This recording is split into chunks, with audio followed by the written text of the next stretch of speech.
At the corner of 8th and Cass Street in downtown Traverse City, you'll find the old Town Playhouse. And this is the stage door.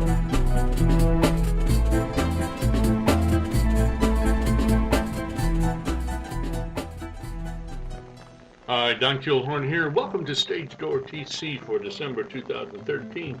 I'm high up here in the top of the Old Town Playhouse auditorium in the control booth, and we have plenty of information for you.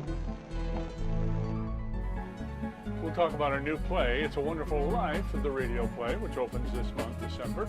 We'll also talk about this light board. We'll talk about auditions coming, and we'll talk about a whole lot more. This is Don Kilhorn at Stage Door TC, December 2013.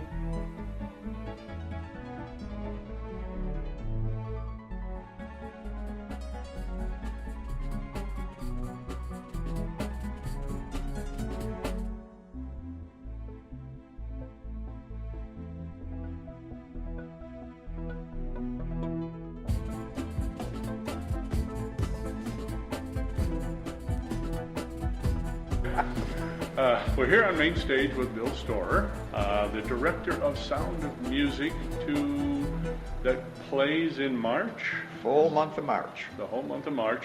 It auditions December 5, 6? No, December 14 for the kids. It's Saturday. Okay. Noon until 3 is Okay. our special time.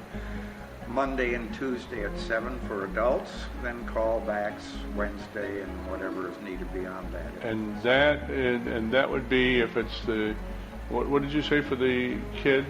Saturday The 14th. 14th, so 15, 16, and 17. For the adults All right. at 7 p.m. All right. And then the callbacks, everybody together, and we'll start pairing people and so Right. forth. Do you know where you'll be auditioning, on the main stage or in On the the studio? main stage for the singing people. This Okay. is a lot of non-singing roles and non-speaking roles, for Okay. instance.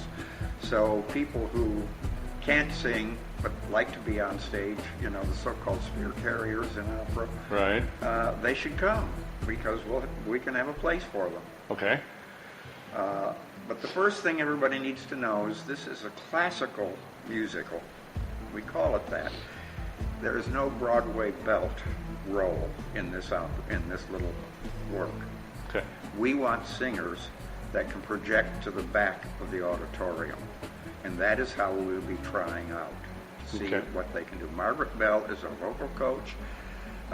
She works with the children's choir, for instance, on Leelanau Peninsula. And Mike Nunn, who I took right out of my first show here, is the music director. Okay. And we're thinking of all sorts of things, but the first thing we're doing is moving the orchestra, or whatever we have in the way of musical instruments, out of the auditorium. They will be brought in on speakers on the stage so Okay. that we can control the volume and make sure the singers are heard, but they can't be heard unless they can already project to the back of the audience with a good full voice without Broadway belt. Okay. So you have to have an accomplished singer Yeah. who can project. Yes, Okay. that's absolutely critical to our whole idea of this show. Kids too. Everybody has to. Well, the Pump it kids up. do sing, but Okay. at least they sing pretty much in a group, Okay. other than Liesel, the eldest of the 7 kids. Right. But she's doing 16 going on 17 with Rolf, the junior Nazi. Okay. You're talking about singing, but is there dancing expected? Reading Yes. scripts? Yes. The tryouts will be, in one sense, in 2 parts. Margaret Bell and Mike Nunn will be up on the main stage because they have to hear the projection. And in a separate location will be Tanya DiPonio, a choreographer, dance instructor, Bonnie D, who's an associate director, and I will wander between the two as needed. Once they have passed the singing test, if they're here to be a singer, they come to us in the acting and dancing, and will be tried out. Dancing will be movement even for the adults. Even there's a landlord, but it's mostly the only 3 people get involved in that. But we're thinking, for instance, the kids, if they're present, should be imitating their adults. Okay. Things like that. So so movement is the next level. Can they move fluidly? Because it's going to be a minimalist set. We do not want big set pieces moving around and making for long scene changes. We want to show the flow. And it's not going to be anything like they expect. Okay. So it's going to be a smaller, well, not smaller, you're still having a large cast. How many do you expect to cast in this? Well, officially, the script calls for 24 people, but, for instance, we could have a full chorus of 24 nuns, postulants, and novices in the Abbey. Naumburg Abbey is the oldest German-speaking religious women's order in the world. It's been there forever. And the abbey that is there now is from the 1500s. It's huge and important. So we want a really full sound when the show opens with the Dixit Dominus. This is dancing. The last kind of question before we wrap it up. Is there a lot of hard dancing, or is it just basically movement kind of movement thing? Is what we're thinking of. Okay. But for instance, when the kids go into the bedroom and she sings The Lonely Goatherd, which was changed in the musical so they could make that into a puppet show, the kids have to be able to move around and sing and be active. Okay. Not just, they listen to her, but I'm thinking they might want to even, start imitating what's going on. They're kids. They're full of energy. And we want that energy to show throughout. Okay. All right. So let's review the dates. December 13th for... No, December 14th, Saturday. All right. Saturday, December 14th from... noon until 3. Noon to 3. Now, when you say noon, you mean that's when you start auditioning, not Yes. when they should arrive? They can arrive before that Okay. to fill out the forms. We'll be there. Okay. We'll actually start auditioning at noon. Okay. I have to give up seeing Falstaff on high-definition TV that day. Well, there it is. We all make sacrifices for theater. Yep, And then we the do. adults come Monday and Tuesday. Monday and Tuesday, 7 o'clock. Again, that's when you start the auditions. That's not when they should arrive. They can They should arrive become- before that to fill out the forms. Okay. It's an extensive form to say what they've done before, what they're trying out for, etc., if they know. Okay. We expect them, by the way, to come to the auditions with a piece of music from the classical era of Broadway musicals to sing. We'll have pianists that are good at reading their music, but when they have the callbacks, we'll be doing that from The Sound of Music. Okay. 16 measures or more? 16 measures will be a standard. Okay. So they should come with a practiced piece, Yes. whatever, but it has to be of the old Oklahoma. It can be Oklahoma, Sound of Showboat, Right. that kind of thing. Okay. So that it's really the beautiful voice, not just how far you can shove that voice. Right. Okay. Sounds good. Bill Storer, Director of Sound of Music. Thank you very much.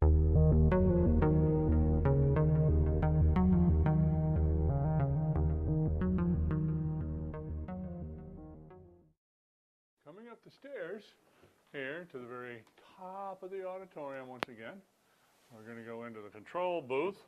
This used to be the light booth. This used to be the place where the stage manager would call the show. But we got new equipment. We have this new soundboard. We have new light equipment.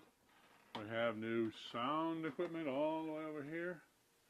So we'll talk with Gary Bolton about this new light board, this new light equipment, or sound equipment, and then what it means to the old Town Playhouse right after this important announcement from the new play coming out.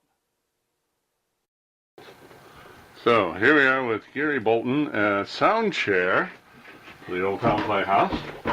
And we're going to be talking about the sound equipment that we have here. We got a new board. Why did we need a new board? If this board looks serviceable, it certainly gave sound. It works just fine, but it's 24 channels maximum. And if you use one channel for sound effects and another channel for effects like reverb, then that leaves you 20 channels, so we can run maximum 20 microphones. This has obviously 48 channels. I'm running for this show 34 microphones. That board is analog, this board is digital. Difference between analog and digital is the way that the information is processed, the data is processed. On a digital board, of course, it's zeros and ones, it's binary code. With the analog board, it's an electric impulse that causes the signal. So the digital is much clearer, even though basically it's all analog, because the speakers, the final product comes out of the speakers move the airwaves, and that is analog. But anyway, the old board, you notice, had many buttons. On each channel had a button. This board has no buttons on each channel. Everything is in the screen. So all the buttons are in the screen. Rather than manual, you just push a button and you can make adjustments as you need to. This board is programmable. The other board was not. This board, you can set up scenes just like on a light board. If you have 3 people on stage for scene 1, you can recall scene 1 and go scene 1, and those 3 microphones will come up, and when you go into scene 2, you recall scene 2 and go into scene 2, and it brings up 10 microphones depending on what you need. Another advantage of this board. But the biggest thing about this board is that everything is built into it. So with the old board, the analog board, you would have a rack of gates and compressors and EQs and effects and many things that you'd have to sit next to your board and run through, and then back to the board and then out. All those things are built into this board. So I don't need that extra rack of equipment. It's already built in here. All right, so what we're looking for on these green light pieces are actually the microphone receivers. Yeah, these are all microphones. Wireless microphones. Wireless microphones, yeah. And then we have on the very tippy top there, we have It's just a CD player. a CD player. And then this board is the key. Now, I noticed on the old board, we had, as you said, a lot of dials. And that was for 24 channels. I see what do we have, 48 channels here? Correct, yep. 48 channels, but I don't see all those dials. Where are all those dials? They're all right here. They're all on the screen. All right, but that's not 48 dials. No, you can switch out. That's channels 17 through 24. That's 1 through 8, 25 through 32, etc., etc. So you change it. Bunch of these, all of a sudden I saw these faders fade up here when you hit a button. These are all. So if I'm in 1 through 8, this is block 1 through 8, and these faders are up. So whenever so these match these faders. So what I like about it is I can go to 1724, which is way up here, so during a show, I don't have to reach up here to turn on people's microphones. I can control them from right here. Everything is centered. And then those are primaries, and then there's a second set of primaries in this show, and they run on these 25 through 32. And again, I can turn them on and do whatever I want from right here. So I don't have to reach all over the board to turn on channels that I want to turn on. Though you can as well, but it's just Right. much easier if you can put it on a block of 8. Then you've got the easiest channel, and then you have this screen that reflects all the little different options you have. What kinds of things can you do from that screen?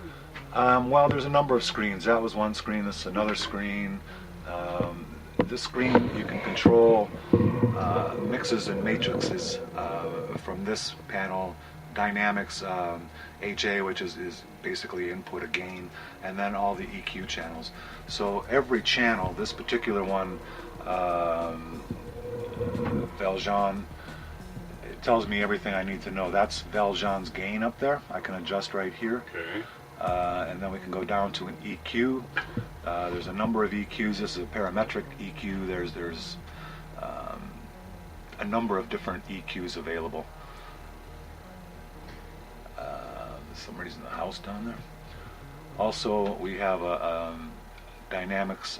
This particular one has a gate, but there are gates and there's expanders. There's all kinds of things available for these.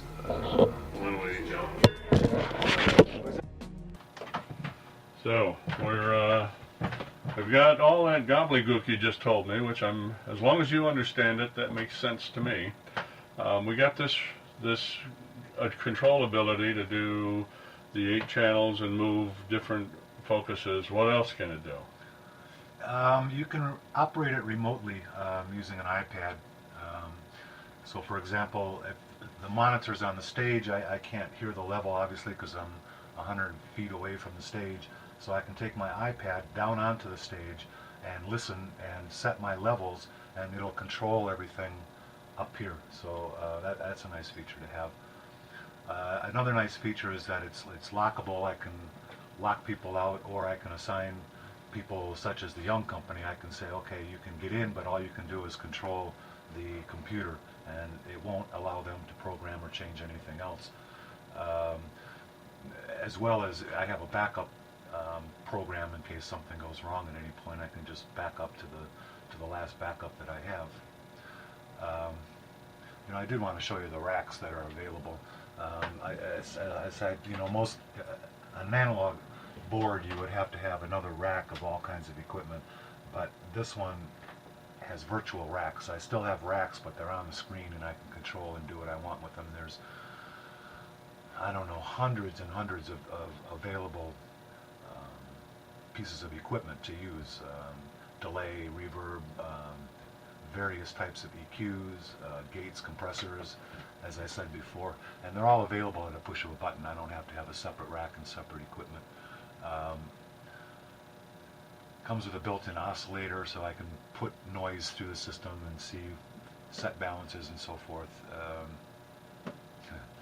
So this was, it was pretty expensive, certainly. It was. But you're replacing a whole lot of other expensive equipment. That's exactly right.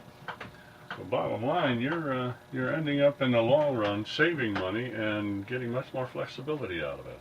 That's correct. Okay. How long did we have the old board? I think I bought it back in 2000 or so. How long are we going to have this one? This is top of the line. Well, it's not top of the line, but it's state of the art. So it should last, well, at least a decade, if not more. If it were to last 20 years, that would not surprise me. And this can be added onto. It can be expanded. So if we got to a point we needed more than 48 channels, it can be expanded. Wow. And then, just as a wrap up here, we have new speakers. We do. We have new they're TOA speakers. They've been put in what we think is a prime location, which is at the front of the stage. So if you're in the audience, anywhere in the audience, it sounds like what you're hearing is coming from the stage instead of coming from behind you or coming from somewhere else. They're array speakers. They work very nicely. We also have new power amplifiers powering those, which is a problem in the past, as I didn't have a lot of power. I couldn't get over the orchestra in a lot of cases, and now we have lots of power in order to do that. Even though the orchestra, we spent about $4 grand insulating the orchestra, and the orchestra members tell me that it is working so well that they can't even hear people sitting next to them because the material inside the pit is just absorbing the sound rather than letting it bounce all over the place. So that's also working very, very well. And lastly, sound. This whole idea, is this to help us hear the performer through the speakers, or is this a support, or what is sound supposed to be for a musical? Let's say we're doing Les Mis. What is our sound? Is it supposed to be take over the place of seeing them actually talk on stage, or? No, it doesn't take over. That's what I just said. That's why we put the speakers where they are, because when you're listening, you can hear clearly, and it sounds like it's coming right from their mouth. Um, it's not, the purpose is to create a balance. So what we have is an orchestra. We have a 20-piece orchestra sitting in an audience, which is a bad combination already, and then for somebody vocally in a community theater with it not paid professionals, just a community theater, we have singers, but we have a lot of people that can't project that well. So the audience would struggle to follow the play, to understand what's going on, because they wouldn't be able to hear the singers, especially if they were close to the orchestra.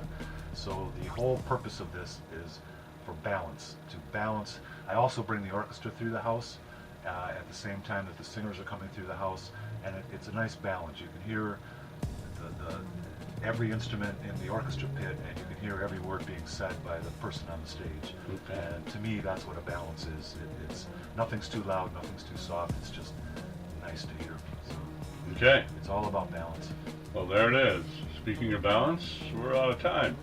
Thanks for your explanation of the soundboard. No problem. I love talking about sound. Okay. Now, coming to the Playhouse in December 2013 is It's a Wonderful Life. It's the stage play it's the radio stage play of the old Christmas favorite, starring Harold Cranick, Christopher Linsell, Alexander Good, Jill Burt, and Matthew Merrick. Also on stage is Foley Sound. Foley Sound is a name given to live sound effects on stage, so we'll see that happening. Come join us December 5, 6, 7, 12, 13, 14, 15, 7:30. Curtain in the main stage. Help you Clarence with wings. And then in rehearsal, going to be performed in January, is Games Afoot, a Ken Ludwig play. The cast members are Jan Dalton, Bernadette Rapuzzo, Joe Kilpatrick, Susan McConnell, Christopher Boyer, Meg Parker, Teddy House, and Jamie Lamont. Also in this picture, you can see Harriet Middleberger, the director, and the stage manager, Denny Don Hunting, who will be directing Steel Magnolias in May. But more about that information later. This is the Ken Ludwig humor. If you've seen Ken Ludwig in his plays, are Lend Me a Tenor, Moon Over Buffalo. They're wonderful plays. They open January 17th and will run for, I believe, 12 performances. As usual, it's a main stage show, so it's 7:30 curtain, except on Sundays when we have the 3 o'clock matinee. That's it. It's a great funny play. Come see The Games Afoot or Homes for a Holiday in January. Now, in our studio space, we have a new play that is in rehearsal right now. It's called Venus in Fur. It's about a man who, what does he do? He writes a play and wants to have a woman. The other woman, he's auditioning other women to be in the play, or not a woman to be in the play. And that is starring David Dennison and Kate Bodie. In the picture, we see Esty DeMerchant as the director, Kate Cosentino as the assistant director. Go up in January or February as well. Now let's move on to Good on Paper, which is our improv group that performs every other Saturday night. We will have a performance on the 7th, and we will also have a performance on the 21st. It's a 1 hour of laugh. Get there at 10:30 because the house fills up pretty quick. And it's a small space. We put about 80 people in there. Free coffee, free sticky buns. And curtain is at 11 o'clock p.m. on Saturday nights. We'll get you more times in January when they'll be playing, but it's the 7th through the 7th and the 21st of December 2013. Not to sell the young company short, they have a piece coming up, Ramona Quimby, down in the Schmuckel Studio Theater. It performs December 9 and 10 at 7 o'clock. Come on down and see some of our young people who take on a more challenging role in some of the plays, and that's Ramona Quimby. It's a wonderful piece, and we have 4 superb actors taking roll. 7 o'clock, 9 and 10 December. And last, but certainly not least, the Age to Perfection group, our senior readers group, 55 years and older, who enjoy getting together and reading plays.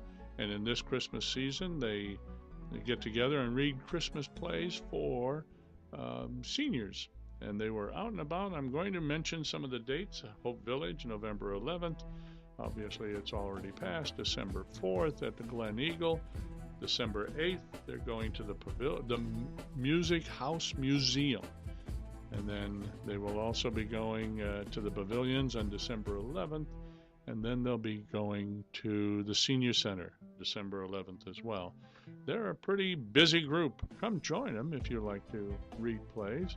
The next meeting is January 11th at 10 p.m. in the Studio Theater at the Playhouse. It's a wonderful time to get together, read plays, and get to know more people.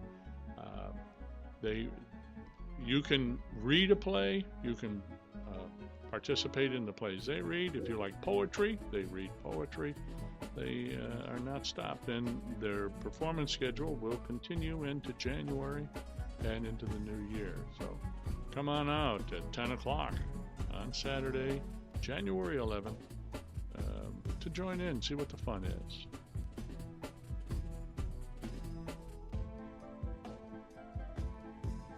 Well, we have run out of time once again for Stage Door TC for this December 2013. I thank you for listening. If you need current information about anything that I've said here, please make sure you go to the oldtownplayhouse.com webpage where all current information is held. Things are subject to change because of time, weather, etc. oldtownplayhouse.com. If you have questions, concerns, comments, or you'd like to see something on Stage Door, send an email off to stagedoortc@gmail.com. I'll do my best to try and put it on for you. Now, I'm Don Kuehlhorn. This is Stage Door TC in association with the Old Town Playhouse. Happy holidays to you.